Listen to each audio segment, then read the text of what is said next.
on? Okay.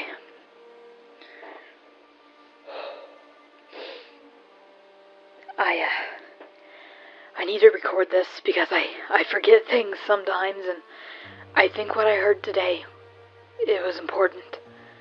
Not to me.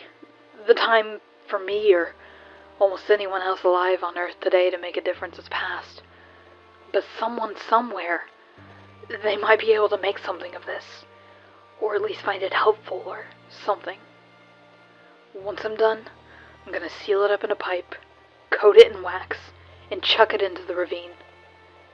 Maybe someday. And try to put together the things that happened. If they're allowed to. I'd love to start at the beginning, but I'm honestly not sure when the world started to end. Could have been years and years before the final bits. Or it could have been all at once. Everything was so grim. What with warmer air, cooler seas, too little gas. Too many people. Things could have been unraveling for ages before things bubbled up to the public eye. What I and others remember most was when the Disney magic sank. It was then, I think, that most people started to think that things might be worse than they seemed. The Disney magic, it was a big cruise ship, one of those liner jobs that tools around islands and stuff. One day, the news was all screaming about how it suddenly just went down, and when it was trying to put into port. The weird thing about it is how there was no video of it for a long time. Some still pictures of it floating fine, but none of it actually going down. Then, somehow, a tape showed up, and the news started playing it. I have to imagine they didn't review it first.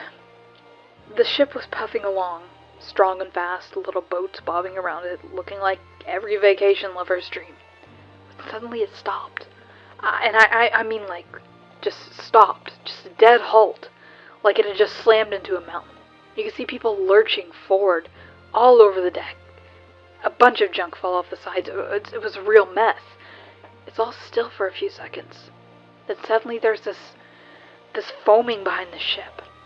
Most people assumed it was the engine trying to fire up again. Then the arm came up.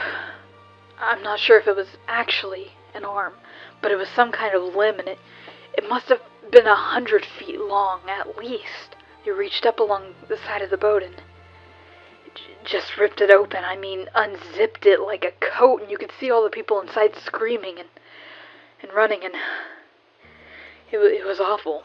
And you saw something lurch up, a big spiny shape pushing against that gap, shoving in. There was an explosion on its back, and the camera whipped up to show a couple of jets whizzing by. Then it ended. I remember just sitting there, stunned, looking at the TV, barely noticing the president coming on to declare a state of emergency. I think it was 2 or 3 days later when the TV went under full government control, but it may have been a week. I'm really not sure. Internet got clamped later, but soon all you could hear, read, or see was, "Remain calm, everything is under control." The oddest thing was that life really didn't change much for a while. Bills still came, still had to go to work, go to school, all that. Just a lot more scared faces, and a lot more weird talk. Pretty soon we were getting told that whole towns were being evacuated, that there was a plague or a riot or a terrorist bomb or some other nightmare. My brother down south said that they got moved because of a huge wildfire. The weird thing was, he said, that the fire moved oddly. It seemed to shoot right for gas or brush, and it didn't travel evenly. That after a while he swore he saw what looked like a 20-foot tall man of fire walking and eating everything. The call got dropped right after that. I haven't talked to him since. So things got worse, little by little. People kept being moved, and there was no real way to communicate with each other anymore that was really reliable, so it was hard to say just how bad things were. Still, word of mouth was still going strong, and it was creepy. Crazy shit, really. Stuff about zombies in the north, killing frenzies in the east, a place near the ocean where the ground was alive and eating people. A cult screaming about the second coming, and killing people to buy off God. I started pulling more and more away from people, just to get some ignorant peace of mind. Looking back, that probably saved my life. Finally, one day, I woke up and there was blood on my window. It was outside, and I could hear some insane shit going down outside. Screaming, clanking gunshots, and a smell like burning wires. I hid. I'm not ashamed to admit it. I left my fellow man to rot and hid inside for almost a week, long after the noise stopped. After the 5th day, the electricity and gas gave out, along with the running water. When I finally got hard up for supplies, I poked my nose out, saw that the whole west side of the world was gone. No, I don't know for sure if it is actually gone, but there's a cliff that starts 30 feet to the west of my house, and I can't see the bottom of it. I also can't see the other side of this ravine, so for all intents and purposes, that part of the world is gone for me. The suburb I was in looked like a war zone. Blood and broken stuff everywhere, houses carved up. No bodies, though, which I still think was weird. I scrounged up some food and stuff from some of the houses, then went back home. I've been doing that for a while now. I'm not sure how long, really.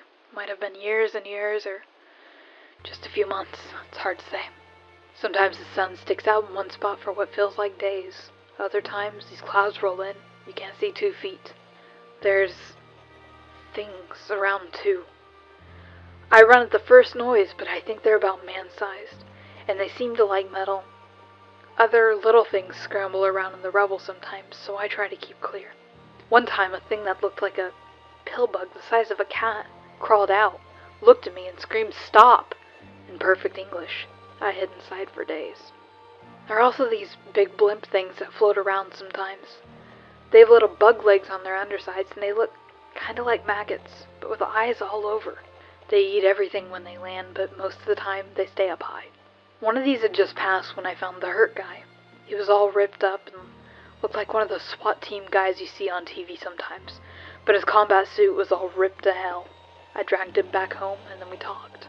He said that he had been hunting the blimp thing, but had gotten attacked. He wouldn't say by what, but he looked like he was on his last legs. I fed him some canned beans and some water, and he started to come around a little bit. Asked me who I was, if I was all right and all that. He seemed kind of shocked when I said that he was the first person I'd seen since the west of the world vanished. He told me it wasn't gone, just relocated, but wouldn't say what that meant. I helped him heal up and kept asking who he was, but he wouldn't say.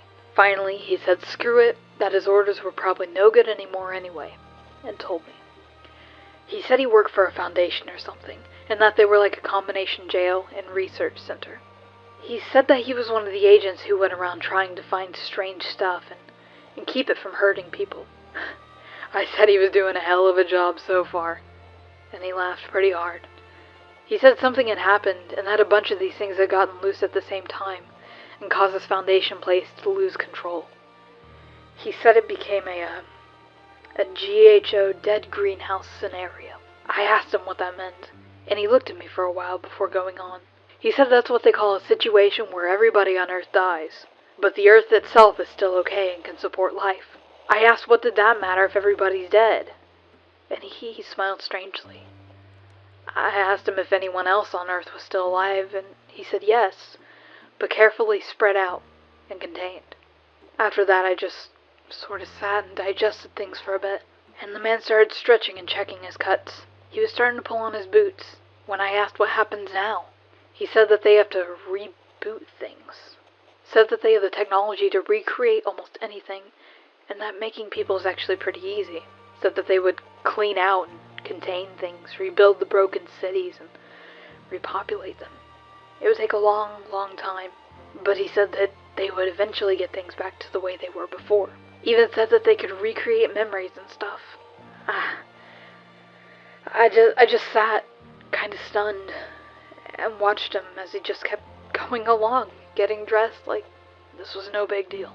I told him he was nuts, that there was no way people could just forget, that this could all just be swept away. He stopped, looked at me, smiled, and then said, "Why not? It's been done before." I don't know if that man was crazy or not, But I think he was sane. As he was leaving, he said something about putting my house underwater. Please don't let them brush me away.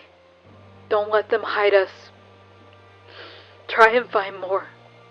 I know there's got to be more people who try to leave something behind. Don't let the world die in vain. Don't.